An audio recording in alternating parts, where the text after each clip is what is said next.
और महात्मा रघुबर दयाल जी महाराज ने ऐसा अदब निभाया कि क्या कोई निभाएगा इतना अदब। कहते थे, बड़े भाई हाकिम के अगाड़ी और घोड़े के पिछाड़ी कभी नहीं पड़ना चाहिए। कभी लालाजी महाराज के सामने नहीं पड़ते थे, चुपके चुपके दूर से उनको निहारते रहते थे। कभी लालाजी महाराज ने नन्हे करके आवाज़ लगाई तो उनके प्राण सूख जाते, बहुत घबरा जाते थे कि क्या गलती हो गई।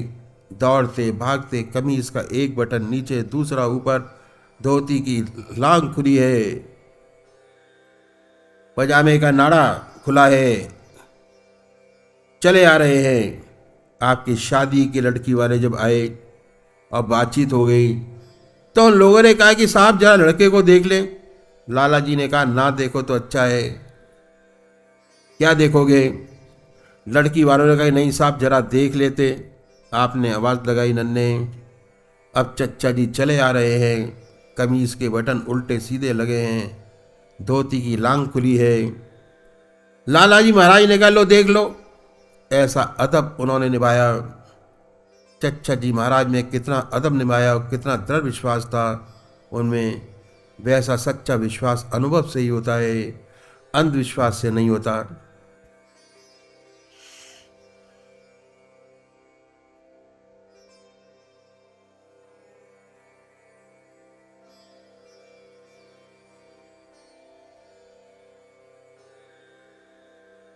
एक बार की बात है,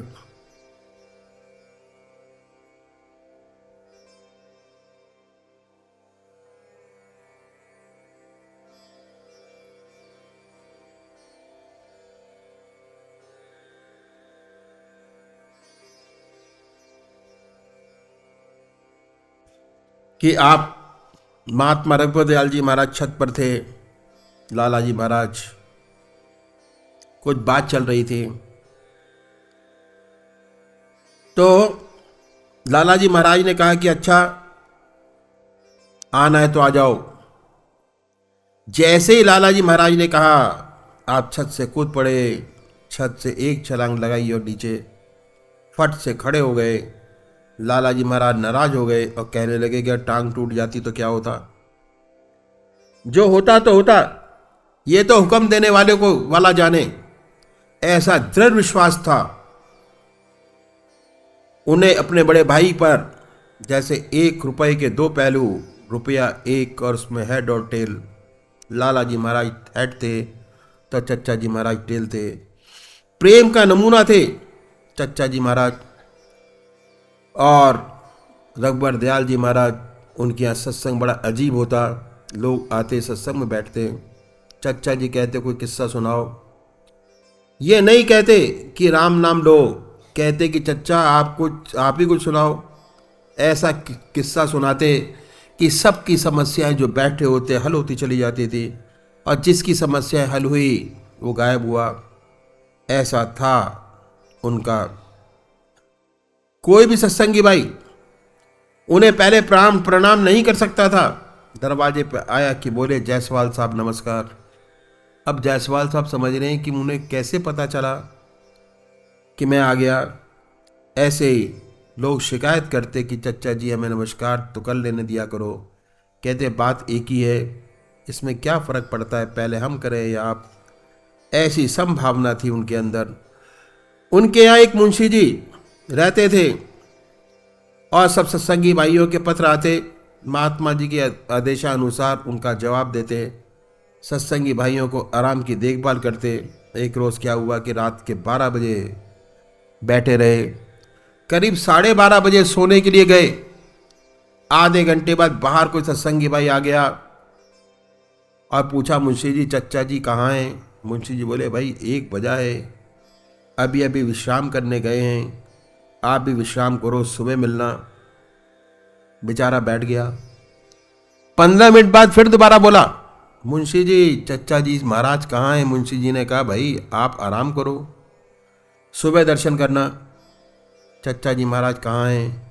अब तो मुंशी जी झल्ला गए और बोले, भाई बार बार कह रहा हूं कि आराम करो, सुबह दर्शन कर लेना।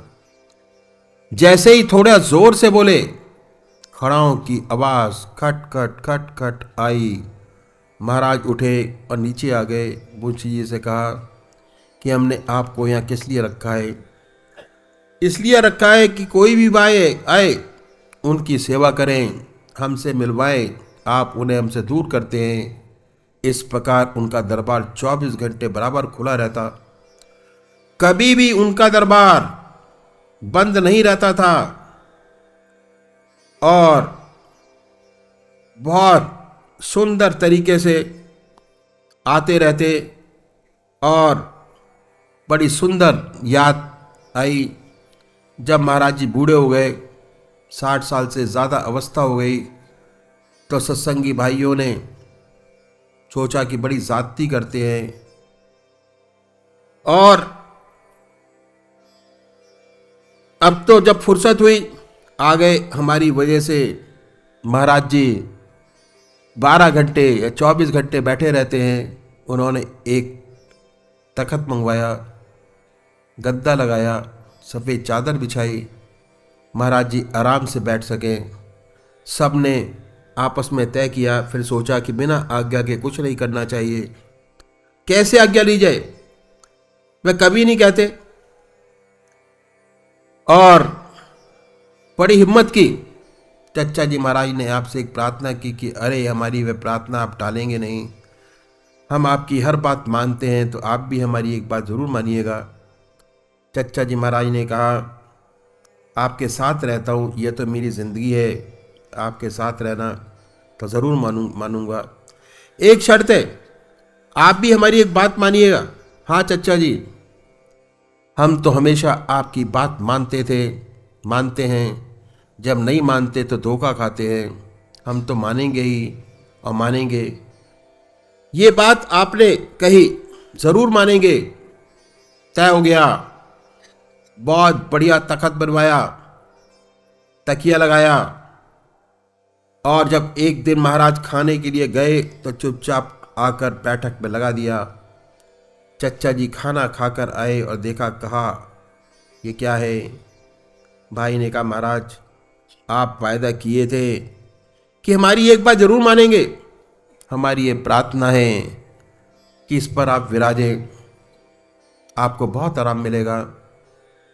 बोले तो अच्छा है, ये बात है। बड़े आराम से बैठे तकिया लगाकर। फिर फरमाया लेकिन आपको याद है कि हमारी भी एक बात है, आप भी मानेंगे? सबने स्वीकृति दी। बिल्कुल, आपकी बात नहीं मानेंगे तो किसकी मानेंगे? इस पर आवाज़ लगाई कि फलाने आओ तख्त पर बैठो। दोबारा बुलाया कि आप भी आइए बैठिए। तीसरे को बुलाया, आप भी आइए बैठिए। चौथे को बुलाया, आप भी आइए बैठिए। 11 आदमी उस पर बैठ सकते थे, बैठाया। फिर 12वें का नाम लिया कि आप भी आओ बैठो। अब कहाँ बैठे, जगह तो है नहीं। फिर एक दूसरे भाई का नाम लिया जो खड़े थे कि आप भी बैठो, आप भी बैठो। आखिर में सत्संगी भाइयों ने कहा कि जो खड़े थे कि महाराज इस पर अब जगह नहीं है, बैठ नहीं सकते। बोले अच्छा, जब इस पर सब नहीं बैठ सकते तो ऐसी बला को बाहर फेंको जिस पर सब नहीं बैठ सकते। ऐसी संभावना, ऐसा उनका व्यवहार था।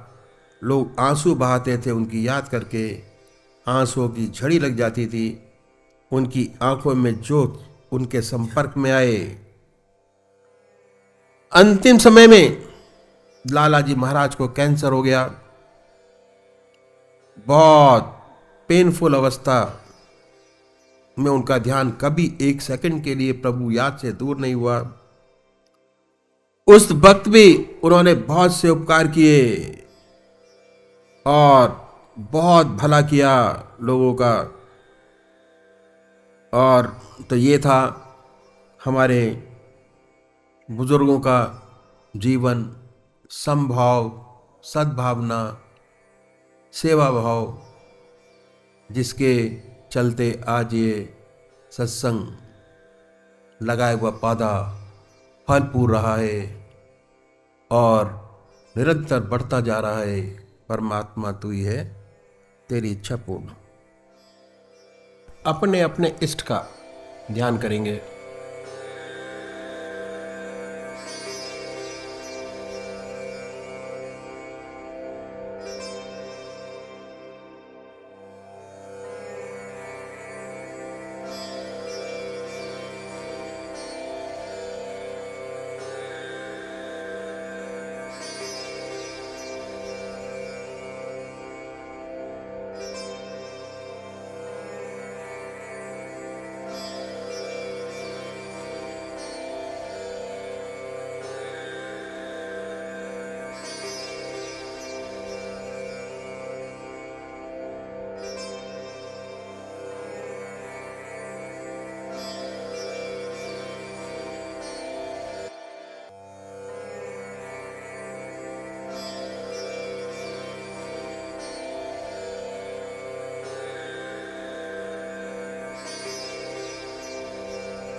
योग के कार्यक्रम आनंद योग से निशुल्क जुड़ने के लिए संपर्क करें 9810239677।